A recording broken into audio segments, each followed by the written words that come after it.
You have seen them, right? The watches with racing stripes, multiple dials inside it, and funky numbers on the outside ring. But let's be honest, do we actually know what makes a watch ready for the race? Let's deep dive into it.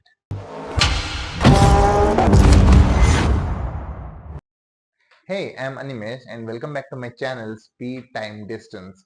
Here we discuss about racing, watches and precision engineering overlapping over each other.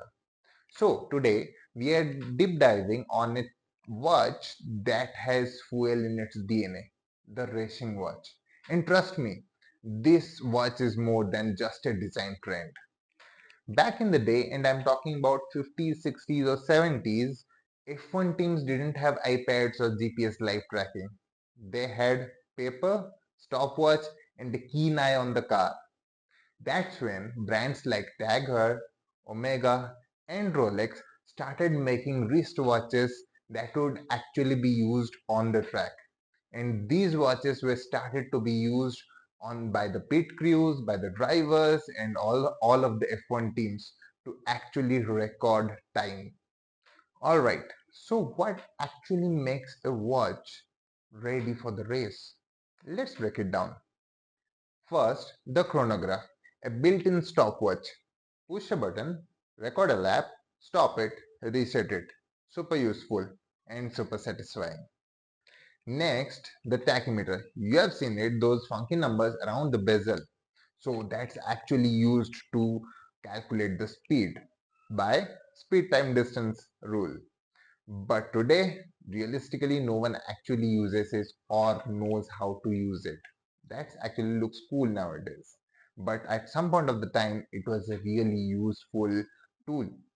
Then the high contrasting dial, think black and white or red on the silver. So that's actually made to see the stopwatch or the chronograph at very high speeds around the corner so that the driver can actually see the time. And finally, racing inspired straps. Perforated leather or rubber or carbon fiber, those things that are used in an actual F1 car or racing cars over Daytona and every place.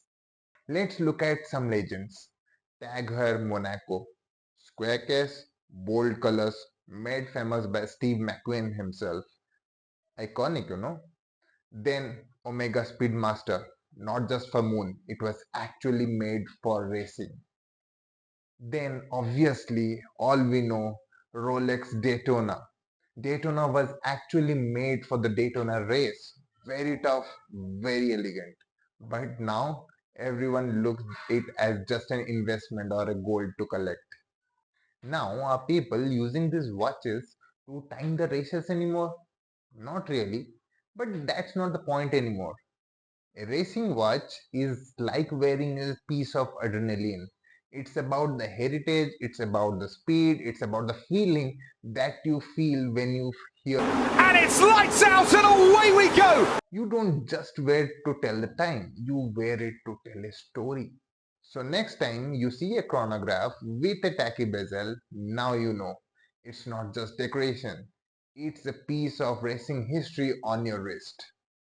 So if you like the video, give it a thumbs up, don't forget to subscribe, and we are just getting started.